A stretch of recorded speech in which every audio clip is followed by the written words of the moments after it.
there's got to be an off button where they can actually have some downtime. And playing games is a great way of providing those opportunities. Creative thinking is not doing something for the sake of it, it's doing something with a purpose. Sports science shouldn't lead, psychology shouldn't lead, nutrition shouldn't lead. It's a community of structures that surround the learner. How can you adapt when you've got no external source to use other than your internal mechanisms, your memory, your experience, your reflections to draw upon? Hi there and welcome to the Supporting Champions podcast. Now my name is Dr. Steve Ingham, performance scientist by trade and training. And in these discussions with performance experts, practitioners and performers, I explore how we deliver performance, how we support others to perform, and the underpinning knowledge and concepts at play. I really hope you enjoy the conversations from today's episode or from the back catalogue. And if you do, it'd be great if you can take a chance to like and subscribe to the channel, or for the audio, take a moment to leave a review. It really helps the show. Right, let's get into the discussion. Hi there, folks. Now, welcome to the Supporting Champions podcast. Today, I'm joined by Richard Cheetham, Senior Fellow in Sports Coaching at the University of Winchester. Now, Richard is renowned for his creative and reflective approach to coaching and education. His expertise is in creating and supporting others to use innovative coaching methods that blend creativity with practical strategies. A very warm welcome, Richard. How are you? Well, thank you. And thanks very much, Steve, for the invitation. Good to meet you. Yeah, likewise. Richard, I'm conscious that I probably can't do your biography full justice. Could you just give us a bit of a background to where you have arisen from, the kind of the journey for you, some of your main experiences? Yeah, so I suppose that I was a teacher at a technical college, then went, did a postgraduate, ended up in New Zealand, spent 3 years in New Zealand, coaching out there. I mean, my background actually is sports science, I'm master's in sports science, but when I went to New Zealand, I found that coaching was one of the area that really appealed to me. And when I came back, I started at the University of Winchester, set up a coaching degree here, and then that sort of coaching has now then went into coach education, coach development, and then working with different governing bodies of sport, from British fencing at the moment, British canoeing, England rugby.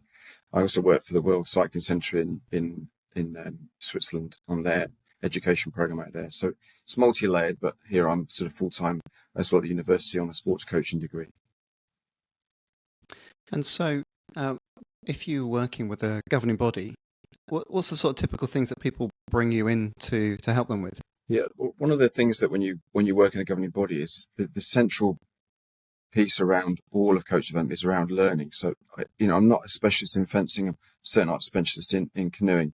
I've got a background in rugby and a background in cycling, but one of the areas I'm brought in for is a more holistic view of coach development, coach education. So it's how we learn, and some of the aspects of coaching as well, things like reflective practice, feedback, learning environments, and obviously being a teacher for a long time, you understand the kind of diversity of learners in front of you, which is no different from a coach at any level, from a community coach to a high performance coach. That in front of us, we've got a group of learners who will have had a different learning experience, different learning background, and will be more receptive to particular ways of being taught than others. So just as we were having our pre-conversation, you were talking about putting away a pop-up tent as a coaching vehicle. Tell me more, I'm intrigued. So I want students to, actually not just students, but student coaches to work with and coaches generally, to have a greater appreciation of what I call learner empathy. How can we understand the challenges of those people we're teaching? So I wanted to come up with a different idea, and I know that I suppose that at the end of the summer, when the term starts, many people have been to festivals or camping and taken a pop-up tent away with them. And the festival finishes, and there's always the challenge of not the weather, but the packing away of a pop-up tent. So I thought, well, how can I learn to pack away this pop-up tent quickly? How can I get them to understand learning through pop-up tent? So we unpack it, we put it in front of them. They all go onto the internet and find out the best YouTube link to how to pack it away. Obviously, with the YouTube link to how to pack it away, there's no opportunity for dialogue. So there's no questioning, which challenges them to think about the struggle. Learning is about struggle. It's the deeper the struggle, the deeper the learning. And also, when they go through that process, when they then teach it, they have a greater empathy with the learner because they have experienced the frustration, the ways of doing it, the method of doing it. And so they all had to watch the video, do it, and then without demonstrating to somebody else, had to coach somebody how to put it away. And I wanted them to learn really how they could be much more articulate in words, cues, remembering they're not allowed to physically demonstrate. So feedback, ongoing feedback is important, that process.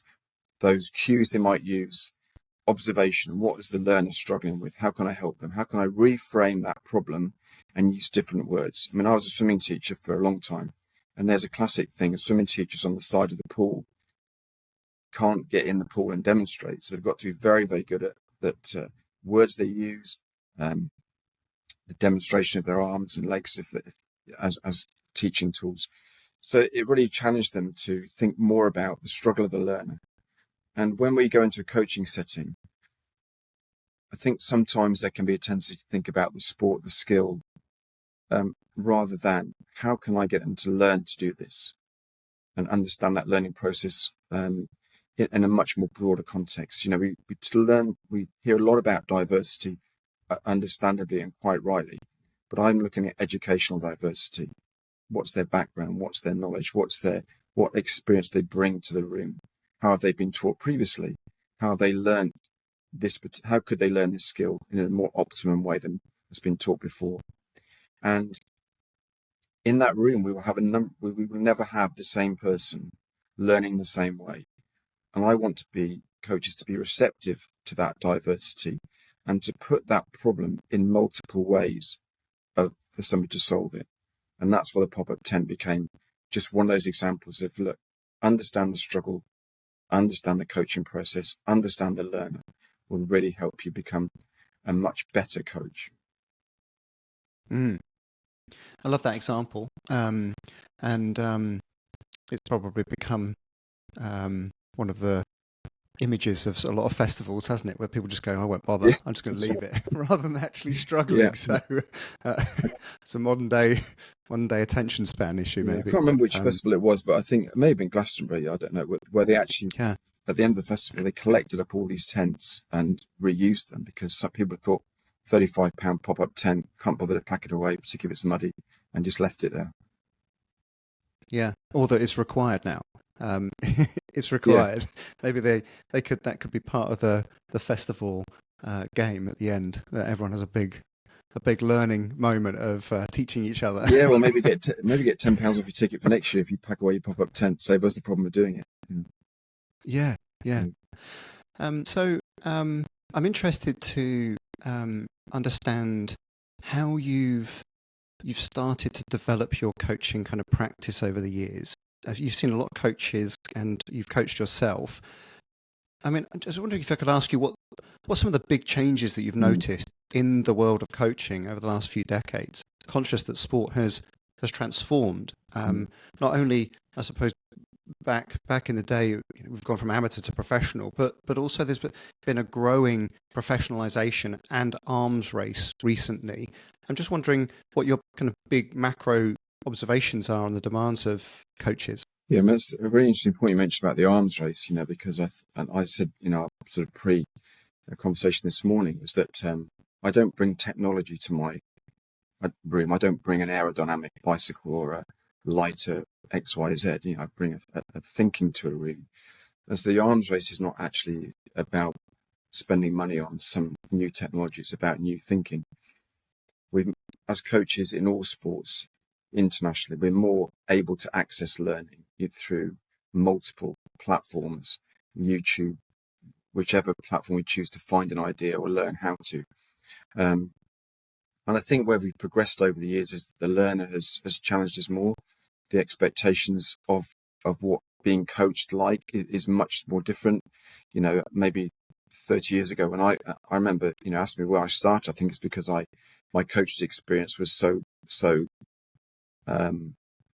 broad. One was really exciting and really dynamic, and one was pretty bland. I remember thinking, I don't want to be the person who provides a bland coached experience. I want to be the person who taught me basketball here at the college, when it was a college 30 years ago. who had so many ideas. So I think our audience has changed, the expectations of the audience has changed. And we've also got, as a young learner, somebody setting out in sport, they've got a vast menu of sports they can choose from. And they'll choose one that really captures their imagination. It's not always the one they think they're going to do. It's actually something that is different and really is engaging. And, I want to be that coach and want my coaches to be the ones that provide that engaging, innovative thinking environment that provides curiosity, provides dynamic learning environment that isn't kind of set and staged and boring. It's actually around, okay, of course, there's things we need to do that will take time, and skill development isn't always exciting, but we can still think about the environment which we create that wants somebody to come back at the lowest level, lowest in terms of performance. I mean, in terms of, let's just say somebody starting out, I can't wait to come back next week. And I've worked with a colleague who works in archery, and I remember them saying to me that, I think the archers shot around 400 hours a day. Now that's high performance sport at the other end, which is, wow, how do you make that creative and exciting, engaging? But the point is, we can still think about innovative ways to teach, innovative ways to learn. And, I've used the phrase, be the audience. If I was in the audience, would I like the film I've made? Would I like to be coached by me? And, you see such diversity of coaching and coaches and diversity of sports. So the arms race, I think, is the technology, yes, but the arms race is also, for me, is how we think about our profession. You used a couple of key words there I'd love to pick up on: dynamic, diverse, engaging. That is making sure that whether they are recreational level, national level, or world's best, that they are in it, that they want to be there, and that there's intention, there's focus, there's curiosity. Some of these concepts, I'm just thinking about the ways in which you've described that, to culture some of those sensations. I'm just curious to get your thoughts. What's the difference or the role that sports science has played, where it's about knowns, about control, about training zones, about structure, about objectives, and how we balance the two? Yeah, I mean, that's a great question, because I wouldn't say I come up against sports scientists. I don't mean that at all. But I think there can be a tendency to go through things that are measurable, because it gives us an answer. 10 of these, 15 of these, an hour of this will equal this. Now, I don't think any one element of coaching should dominate that space. Sports science shouldn't lead. Psychology shouldn't lead. Nutrition shouldn't lead. It's a community of structures that surround the learner. And in there is coaching. The emotional connection, the emotional regulation of somebody, the understanding where they're at in their journey, why they come, what's the reason they're there with you. Yes, sports science can make us be more efficient of how we train. We don't need as many hours. And from my background, Chris Baldwin was the first one who sort of, less hours, was more quality than quantity, which was a kind of misnomer of quantity meant performance. But he changed that sports science lens around cycling at the time. So I think that we will take a piece of everything, and knit that into what that sport needs, that athlete needs. So, my early experience, I suppose, which I mentioned in our conversation around RPE, was again understanding of sports science, but taking it back to a community coach who might have 30 players pre-season and doesn't have 30 heart rate monitors, can't monitor the exertion in that session. So I just developed an idea, and I've used this a couple of times before, by going to one of two supermarkets. I won't mention which ones they are, where you buy your goods, you get a token, you can put it into the 3 charities as you leave. And one is a community charity, one for animals, the one's for disabilities. There's a variety of those things. I feel such guilt I go back into shop 3 times, get 3 tokens, put it all in the charity boxes. I can't decide which one. So then I'd had some feedback at the end of the season that my pre-season fitness for the rugby club wasn't tough enough. Didn't stretch them.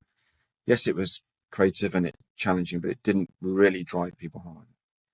So I didn't want to wait to the end of the season. So I then went and bought a load of tiddlywinks off the internet and some plastic tubs. I numbered them 5, 6, 7, 8, 9, 10.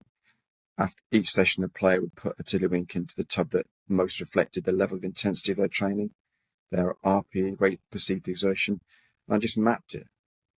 So I kind of embraced a bit of creative thinking. I embraced a very basic level of sports science, but it sat with my coaching approach as well. So everything has a place, but I do believe that the volume shouldn't be turned up on one of those louder than the others. It's an interesting one, isn't it? Because we talked about the pressures of modern coaching, which might mean that a coach or indirectly the science team or the support team start to look for knowns and look for certainty and start to go for things that they have a greater sense work, or that they're familiar with, or that they've associated with success because they did it before they were successful, and that starts to become like a bigger anchor in the training program. We're going to do that session again. That session works. I'm just curious how you can balance the spontaneity and freedom of breaking rules with the structure and objectives required in coaching or learning scenarios. Well, the direction of travel is the same. We our end goal, where we're going during a season, maybe during a cycle, it is essentially the same direction. But to remember that in that approach, that we will naturally want to freshen things up. As a coach, I want to be freshened up. I want to challenge myself. I want to go to a session thinking, this is new. I want to try this. And athletes are no different. This a very staid, structured approach. That doesn't mean we go away from things like periodization, where certain things happen at certain times, absolutely. But it's also thinking that we want to freshen things up. We want to change things. We want to challenge people. How exciting is ever been to a presentation, you walked into it, and it's so different to what you expected? It's really made you think, wow, this is great. I hadn't thought of this. So I get energized by trying new things. If I want the people I'm coaching to get better, they got to expect me to get better.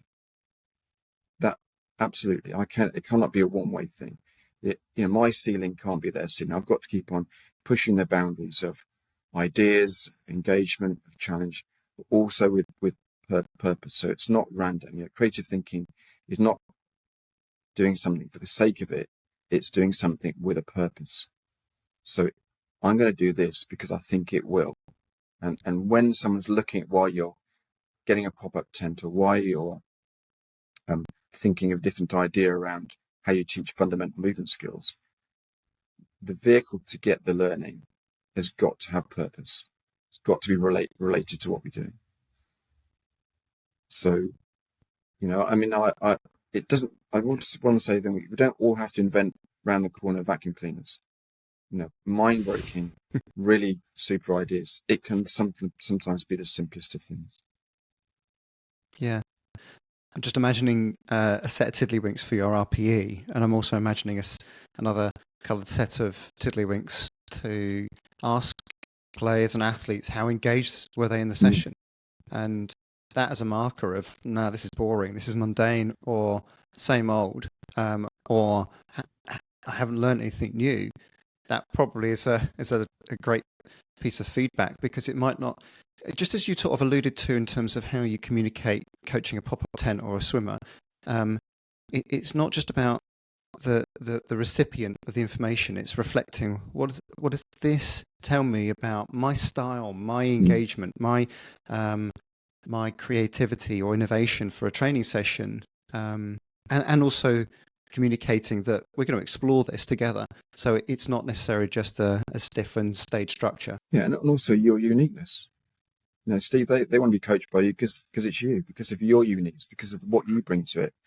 And absolutely, it's their association they have with you that strengthens that bond. Now, you've become a big advocate for play, and so people can look up your TED Talk, for example, and hear you talking about around this topic. But for reference, I'm assuming that it's beyond playing the game. It's adding playfulness or playing per se. Is that correct? Yeah. And if so, what's driven that for you? So I suppose the playfulness is about breaking rules. I don't mean I break rules for the sake of it. It's about breaking up the intensity of a learning. So, we can have an on button where we're very focused, but we also need an off button when we can nourish and restore ourselves. And play is something that is, children are the experts at play. They have real creative thinking, innovation, socialization, freedom, enjoyment, all of those things. Now, why should they be the preserve of children, not of adults? Why should we get older? Should we stop doing it? And, play is multi-layered, and I'll just take two aspects of it. One is that we must always remember that play will give us great ideas. It gives us great opportunities to learn. I've learned so many things through play. I've learned how to connect a group of people through play who've never met each other before. And also it's restorative. If we ask a lot of our athletes, but also there's got to be an off button where they can actually have some downtime. And playing games is a great way of providing those opportunities for us. I mean, I was at a training camp before Christmas, and I took a game with me that I'd bought. I'd not played it before, and I gave it to one of the coaches, and it's pretty intense. We were on it like from first thing in the morning to last thing at night. And I brought it out at lunchtime, and I said, "Oh, Matt, take this home for your children as a present." I hadn't used it. Anyway, I went to the bar at 7:00, and they finished playing that game at 1:00 in the morning. And I always know that play will be a great way to connect people. Play will be a great way to engage people. And it's certainly been for me, it's been, and for my students, is that they understand that we can learn a lot through play, playful ideas. And so you look at the science of it, you look at the experience of those who play, and it's there in front of us. I think we mustn't ever lose sight of it. And I suppose one of the things that's for me are often unsaid. If you say, "Now we're going to have some fun," or "We're going to play a game," there's a little bit of a right. Okay. Now, depending on the different traditions or social settings, there could be some hesitation. There could be some hesitation to suggest that. Just in the sense of, we're a serious bunch of people. We've got to get on, and we've got to be focused. What's your top tip as to how you break that? I don't know whether stigma is the right word. That sort of that tension of maybe we shouldn't be doing that. Maybe we should just get on with stuff. Yeah, I mean that's a really good point about hang on a minute, but I'm here to do this, and you're taking away from that. Well, I think it's one of the things I would say. If I say to people I coach and teach who I know we're going to play a game, they'll know that's my DNA. They'll trust me. That would be for you. That's your signature. Yeah. If they don't do it, they're surprised at it. If you're new to a group, it's different because you haven't got that rapport. You haven't got that kind of ability for them to look at you and remind themselves how good it was they played last time. So it's new to them. So it's about providing permission. Permission is when we create an environment where it's such that, like creative thinking, where put an idea up and allow, then what happens is people then start to get drawn to their ideas. There's I suppose I could give you an idea about the law of diffusion, which is where we take people, innovators and then early adopters. We're trying to get people who adopt that approach that we're taking. And how can we bring people along? Well, first of all, it's to make people understand that it's got some rationale behind it. It's purposeful. They're not going to feel vulnerable or exposed by something they may not have done for a while. Many people I've coached in the past have forgotten and lost connection with play. Haven't had an experience of play in their setting at all, but it's never been a struggle, because what I find is that if I project playfulness, take away their feeling of vulnerability, and the biggest player in the room, then what happens is those people come along with you. And then they're hooked. Yeah, I like and that. this experiential learning, experience of doing it, then becomes, it feeds itself. Do you have a working definition for play? And without sounding like I'm going to kill play, because I'm just wondering whether there's sort of certain kind of criteria that people could tap into or recognise that unless they're doing these sorts of things, it probably isn't play. Yeah. I've never asked for a definition, but it's quite interesting. I'd say play is a human need. Yeah. Okay. Play has nourished us from childhood, and should still nourish us into adulthood. And play gives us those opportunities to socialize, to learn, to be creative, to innovate, and to find a space where we are free from structure. I mean, that's kind of off the top of my head, really, I suppose, which is and really heartfelt. I generally mean it. I've been lucky enough to have my greatest teacher, who's now 14 years old, who, when she was 2, 3, 4, 5, 6, 7, 8, all the way through, taught me a lot. My daughter taught me a lot about play. I then spent many a wet Saturday and Sunday at a BMX park, watching children go around the BMX park, trying crazy things, with no coach present. Skateboard park, no coach present. The downhill mountain bike park, no coach to be seen. Not that coaching doesn't have a place in there at all, I don't mean that. But their ability to learn through play, to try and fail, but to get back up again, that's something that's really meaningful for them, and to enjoy it.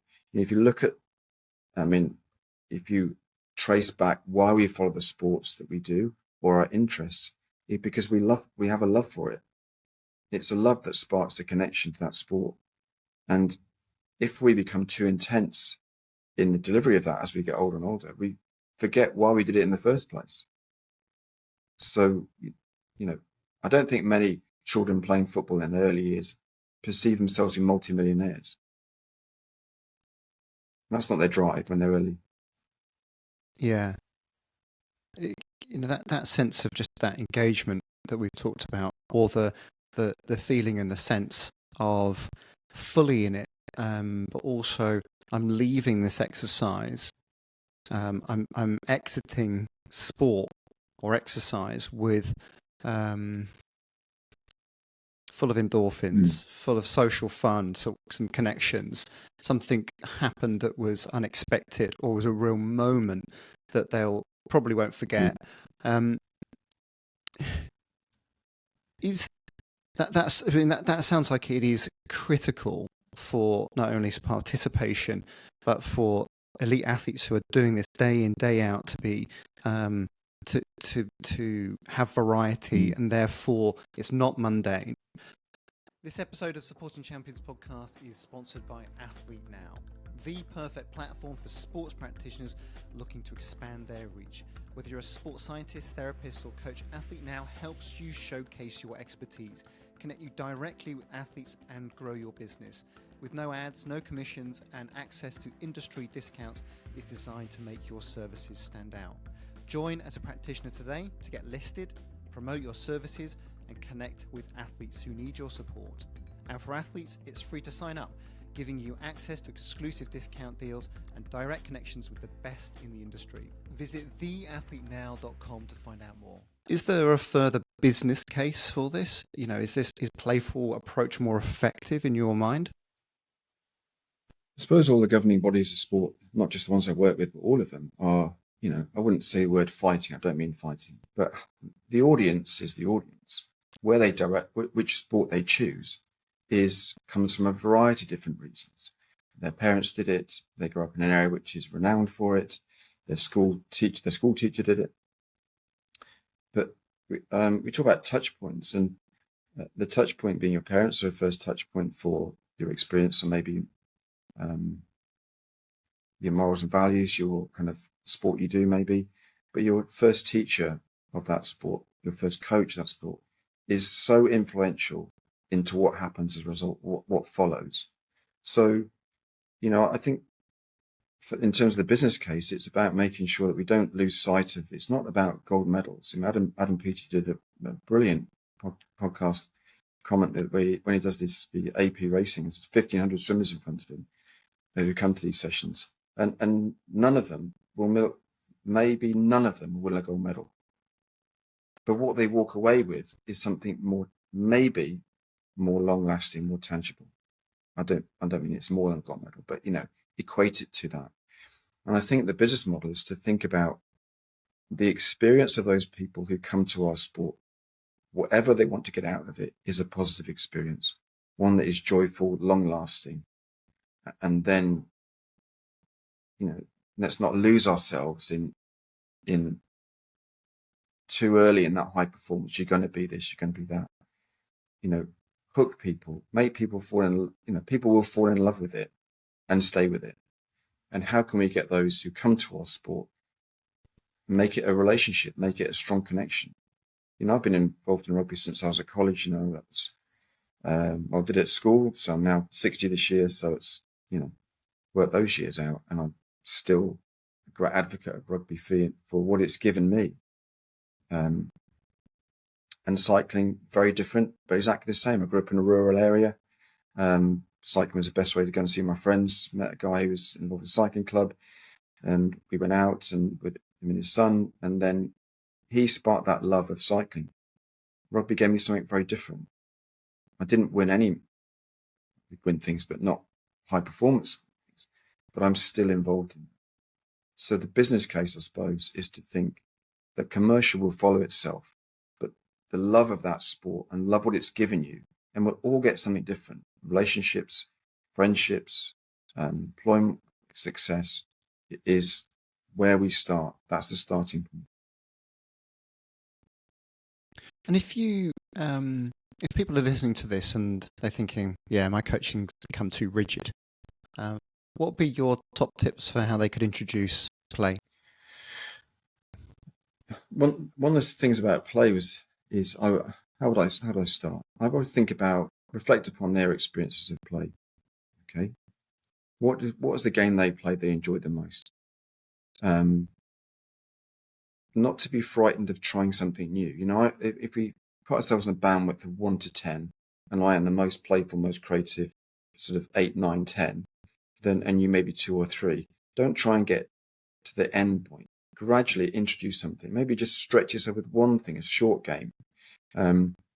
Ask the audience, ask those you're coaching to see if they've got ideas for it, because they all take it somewhere different. We played a game with the students at the end of the term, 2 games, 2 separate games. The same framework, they took it in their own different direction, and it was their game. I just became a bystander and watched them create that. So you can provide an environment for play which doesn't hinge on you being the one who provides all the ideas. Right. Because if there's 30 in the room, 20 in the room, 10 in the room, one person, I've seen it. You throw an idea in, and then all of a sudden people will pull different things in different directions, add things, layer things, with freedom to try and see where it goes. But I would say start small, but maybe start it as the playful bit. Use it. Don't every 15 minutes or at the end of it. Don't use it as a reward. I've used that before. Never as a reward. Use it as an intuition. Say, okay, I think we're tired now. Let's just do something different. Let's energize it. Rugby club would do tug of war races. Okay. And that was just a boost. We put it in there, put a tug of war event in there. It would just revitalize people, and then we'd make different games within the tug of war event. So I would say just, and also getting quite a lot there, but also have somebody with you, one of the players, to help you reflect. What do you think of it?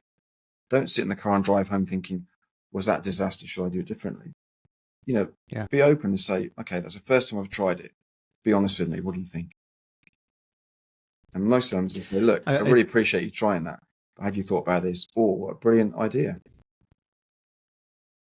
I can remember when I first took up one of the leadership positions at the Institute of Sport, and we had quite a scientific kind of conferencing mentality when we all got together. Everyone would sort of sit there and cross their arms and take pot shots at each other, and it was more about, rather than presenting, it was more about defending a lot of the time. That sort of that classic scientific approach. And we're applied scientists. We don't necessarily live and die on our research. We live and die on our impact. And so we have to be innovative and applied in nature. And I took up the role, and we all got together for an away day. And I thought, right, I'm just going to put a question of sport at the beginning. I just said, just indulge me, right? Before we actually start. I sort of framed it that way. So it wasn't, this is part of the agenda. I just made space for it, right? Let's just have a game of question of sport. And over 2 days, that was the sort of start point. And then I said, "Oh, what do you think? Should I do another one tomorrow morning?" And they went, yeah, of course. All right. So I rolled out another round of question of sport, and then I gave them a feedback form as to what did you enjoy? Give us some feedback about what really resonated with you. Overwhelmingly, people said, "Love that bit." It just changed the tone.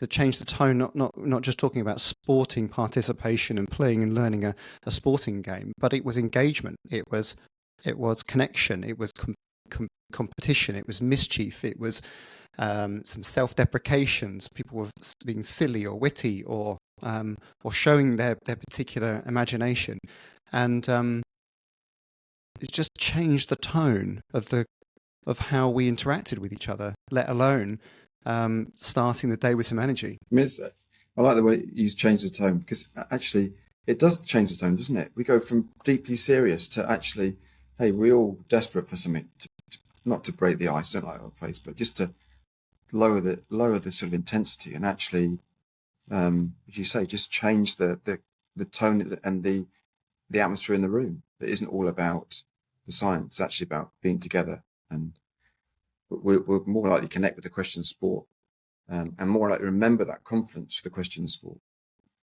Students remind me that I'm not quite sure how to take it really.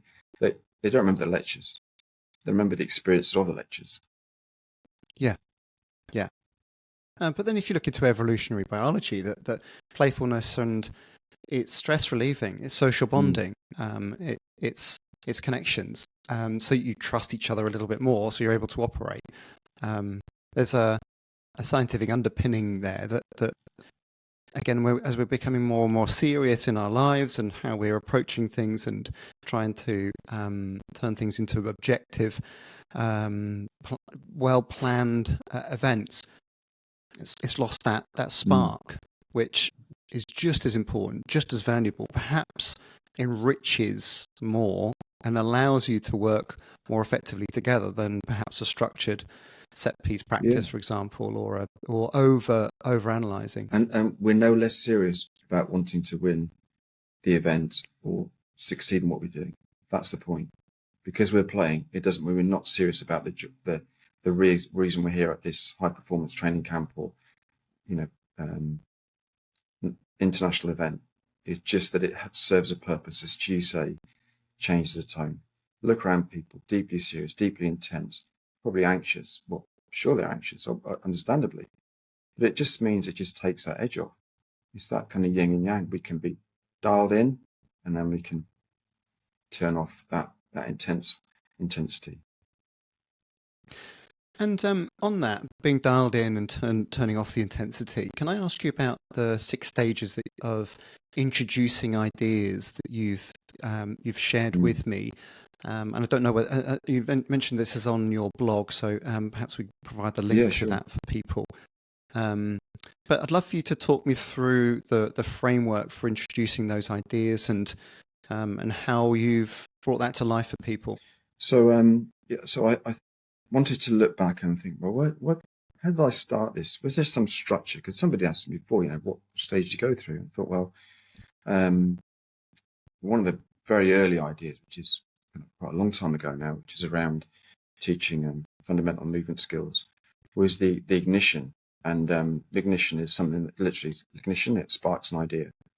And so the first thing is, what sparked your idea? And I just remember doing something around agility and people putting cones out and cones don't move and thinking, this is just not real agility, is it? And it's not really stretching. So I then thought about I thought about this chaotic traffic jam. I remember being not my travel experience, if you like. I mean, I used the thing called the Bangkok traffic jam, but I remember being actually in La Paz in Bolivia when I went traveling, and I couldn't understand how all these cars just managed to drive so erratically, but there's no crashes. There's seemingly no road signs, no traffic lights. And I thought, okay, that's giving me an idea of how can we get people to move multi-directions, peripheral vision, no stop start, just their own ability to brake, accelerate, change direction. So anyway, I'd seen this photograph of Bangkok, and I remember this elephant just being walked through the center of the traffic. And so I thought, okay, well, that's giving me an idea. Why not call this Bangkok traffic jam? So the context was the next bit, was thinking, okay, well, there's got to be context. There's got to be some way when someone's looking at what I'm doing for me to be able to justify it. How does this relate to what I want to get better at? So the traffic jam, be it La Paz or Bangkok, which I haven't been to, but La Paz was the one that kind of maybe look back, was why don't I set up an area that simulates city centre and people are cars, children are cars, and they're moving multi directions at different speeds that go through the gears, and they mustn't bump into each other. And then we'd add layers to it. So we'd add layers, things like we put roadworks, we'd put hazards in the grid so you had to dodge around different things. And then we'd have a policeman come in there, he'd put his hand up, and then he had to suddenly brake and stop or traffic lights. And so he put these layers into it. And the context was really about how can I get coaches to develop fundamental movement skills in a more authentic way. If you look at invasion games, for example, people move in multiple directions at multiple times for short bursts, long speeds, have to have great peripheral vision. How can I recreate that without putting a very organized structure to it? So that was the idea. The context was making sure that it linked to what I wanted to get better at. Now, I went through this period of incubations where I didn't put it in straight away. I needed to sleep on it. And I sort of gave myself some time to think about it, think its value, think about pre-morteming, what could go wrong, rather than wait till it goes wrong. How many people, how much space, what equipment I might need. So I thought about it. And the next bit was the sharing it, which is say your idea to somebody else. Like, I got this idea, what do you think? But you share it with somebody you know who will be an advocate of the idea or give you a very honest reflection. So, well, that's good, but how about this? Or that's a great idea. I'd never thought of that. And share it with somebody you know will be receptive to it. A fellow maverick, your mentor or another coach, or even somebody you do coach, which is also useful. Ask them their opinion. And then after you go through that process, think, well, look, okay, this idea is really good. Let's give it a shot. Okay. And then you play it out and then you reflect. But the reflection is not just yourself. Reflect with those you've coached. What do you think of that? And they will say, oh, that was really good, or we could change this. And then what I then did was, what would you add to it? And I said, oh, well, it's great, but we're going to do this next time. So then we got another layer where they saw the elephant. They thought the zoo would be in the city. So the zookeeper left the key under the doormat. Somebody opened let all the animals out. The animals then entered into the traffic. So people became from cars to animals.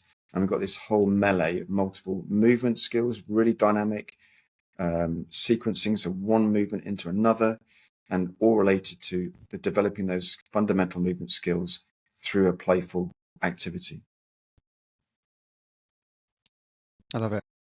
When I read through it, I was thinking of Mihai Csikszentmihalyi's immersion, incubation, Yeah. inspiration. I think inspiration's the final one, or insight. Some Mm. three I's, which was that initial idea, sitting with it for a period of time and shaping it, or letting it ruminate, and then the ideas and the actual initiation of the idea.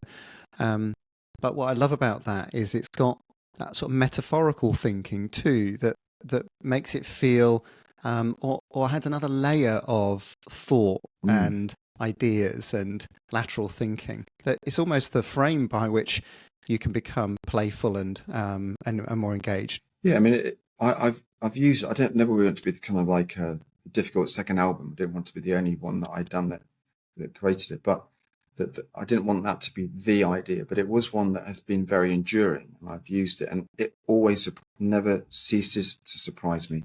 I did a project with a local school last year, an infant school, and I had a dice, big foam dice. I wrote an animal on each side of the dice. Children roll the dice, they have to pretend to be the animal. So as a crocodile, they crawled. As a lion, they ran. Okay, and if it was a gorilla, they developed a squat position and moved around as a gorilla. I left one space blank, and they had to come up with an animal, which, when it broke blank, they came up with an animal. And so there's the rolled the dice, came up blank, and this girl said, "A sloth." I thought, wow, okay. So, she, she she wants a kip. what a brilliant idea. At least the children now know that when they're running hard, they've got an opportunity for a rest. So when we rolled the Love it. dice and it was a sloth, they got a chance to rest. So, from this one idea of the traffic jam, spurned lots of different layers and ideas that then became, coaches brought, rugby balls into this, and then they were running with a ball as a steering wheel. And then we took another layer and another layer, and it fed itself because we contributed to it. And good ideas, and is when we co-create something where we're invested in that idea. It's our idea, not just my idea. That's where the sharing is important. Don't be frightened to put it out there. Yeah. And it feels as though then it becomes a test bed for innovation, testing and learning. Did this idea work? No, not necessarily. Then let's move on. Or it didn't connect in the way that we might have thought. But I also wonder if it might create a lot of extra sort of discretionary thought beyond the coaching field. You're thinking about things when you're mowing the lawn or walking the dog, or it's getting you. It's adding another dimension to your preparatory work and so on. Whether that is obvious connections, such as say a javelin thrower with a fast bowler, something similar like that, or whether it's from your everyday life, like traffic jams and obstacles. Well, I mean, there's an example which is that real divergent thinking. What could a javelin thrower teach a fast bowler about acceleration and then deceleration and explosive power, the release of a ball, the release of a javelin? I mean, those two people in a room, that'd be fascinating. And I had a hammer thrower as a student, and he knew exactly how long a minute was, because that's how long they get when they enter the arena. They get a minute, from what I remember, to enter and release the hammer. I was thinking, how could I use that? Well, I've used it in different ideas, but it was thinking, what would that teach me about somebody's ability? A place kicker at rugby. Now we've got the clock that counts down for a place kicker. Could they talk to each other about understanding time, managing time, understanding how long a minute is? So that divergent thinking and bringing ideas from other sports into our sport, could be really important. We're going to learn so much from our own sport anyway.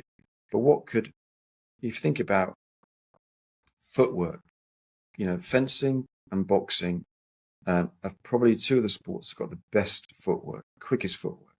I'm going to watch you for a bit just to learn about footwork. The other stuff is the other stuff. It's about boxing. But the footwork, what can I learn from that? Bring that into my environment. It isn't about stealing ideas. It's about taking the concepts from different sports, bring it into your own, and then developing it in something that is contextual, related to what you're doing.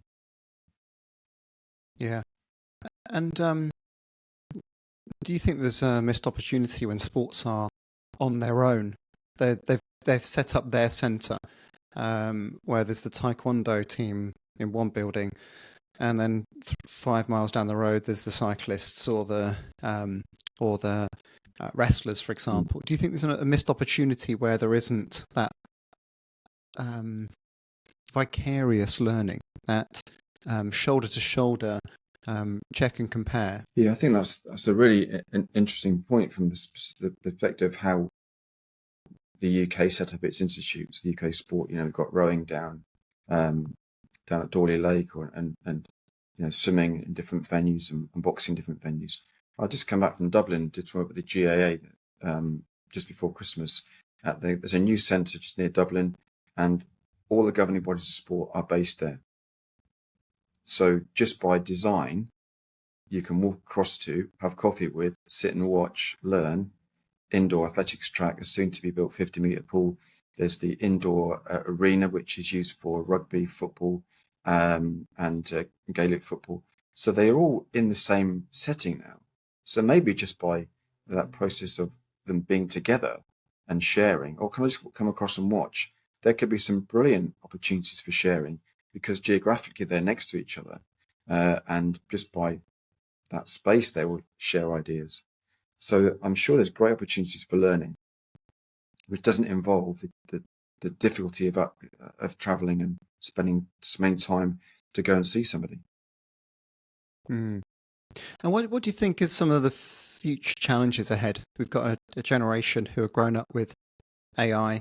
The default nowadays, as you mentioned, to solve something, you look it up on YouTube, rather than let's try and figure this out from a problem-solving struggle point of view. What do you think of the potential future directions of this area about creative learning space?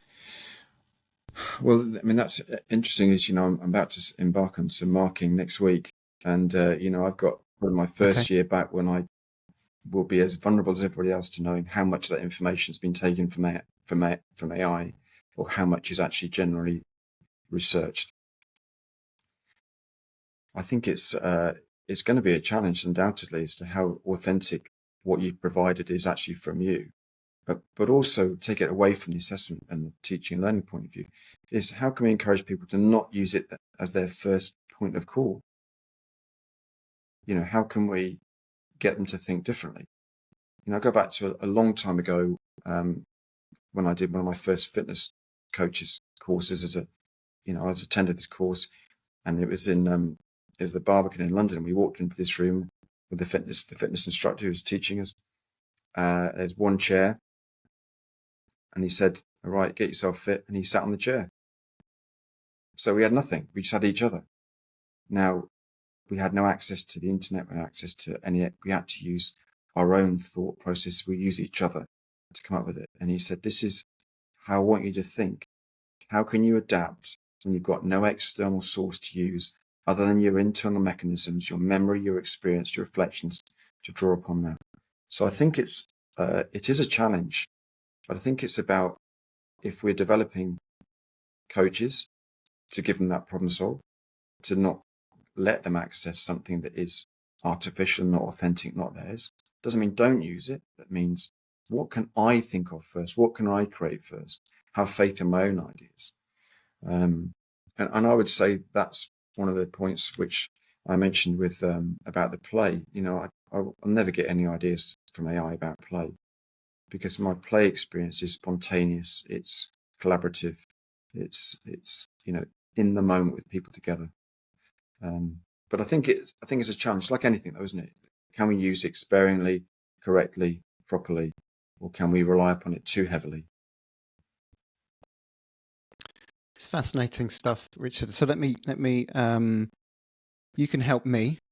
You can't get ideas about play from AI. Yeah. But on your TED Talk, you showed a clip of people playing a game with a wavy hand, fist Oh, bump, yeah. stop hand, and pointing to the sky, I think it was.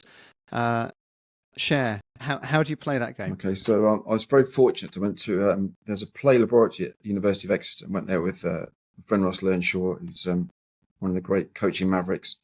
And so we went into this room with we were really ready to be receptive to play. And this game is called Happy Salmon.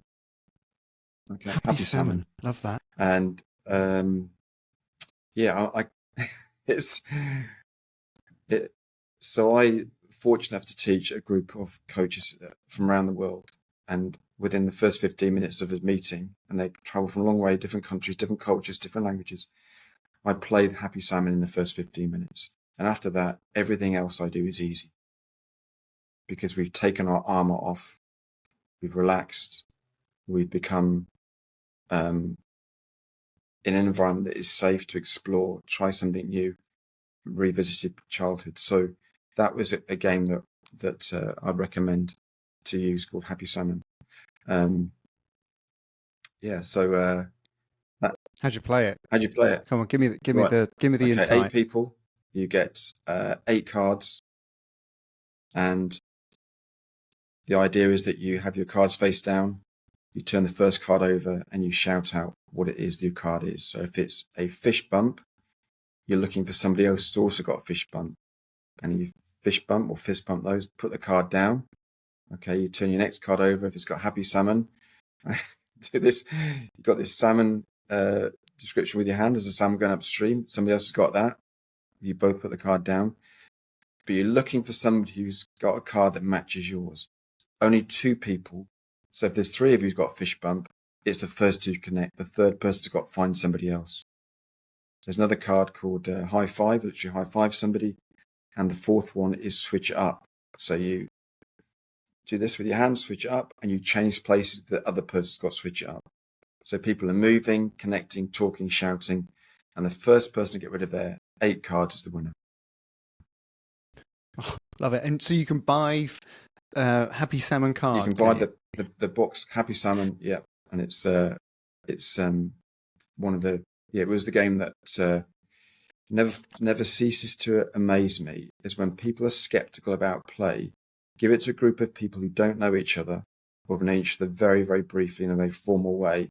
Play the game, and then they will understand. They'll become advocates of it because they've experienced it, and they go, "This is great. I can't wait to play with my kids, play with my friends. Can't wait to take it to my group." And one of the coaches I work with, who's based in Malta, a triathlon coach, who teaches young children about movement skills. She's now developed her own version of Happy Salmon around movement skills. Right. So, okay. So it's like a hybrid, like rock, paper, scissors. You know, people throw in there a chainsaw and these sorts of things. Right, yes. Yeah, I mean, you could. That's the point. But like the blank side of the dice, you can make it whatever you want. Yeah. The concept is there. The rationale, enjoying play, an emotional connection with people. It's actually about saying to people who are skeptical of play, well, you've just played. How did that feel? That's brilliant. Well, imagine what the people you coach would feel like if they played that game. It's so energizing. You've seen from the video. I play no role, just teaching the rules. Love it. Richard, thank you for the conversation. It's a great reminder of the importance of deep need, as you talk about. That sense of play is a deep need, and I think it's all too easy for us to forget that and push on with the agenda, the structure, the formalities, rather than necessarily spending time, dedicating time to connecting, doing something that means that we come away with a better understanding and a relationship with each other, whether it alleviates stress or whether it actually adds to lateral thinking, which is a source of performance improvement these days. I've loved the conversation. Thank you so much. Thank you very much, Steve. Really nice to meet you, and thank you for the invitation to talk today. Hope you enjoyed today's conversation. If you did, please take a chance to press like and subscribe to the channel. And for audio, please do leave a review. Thank you.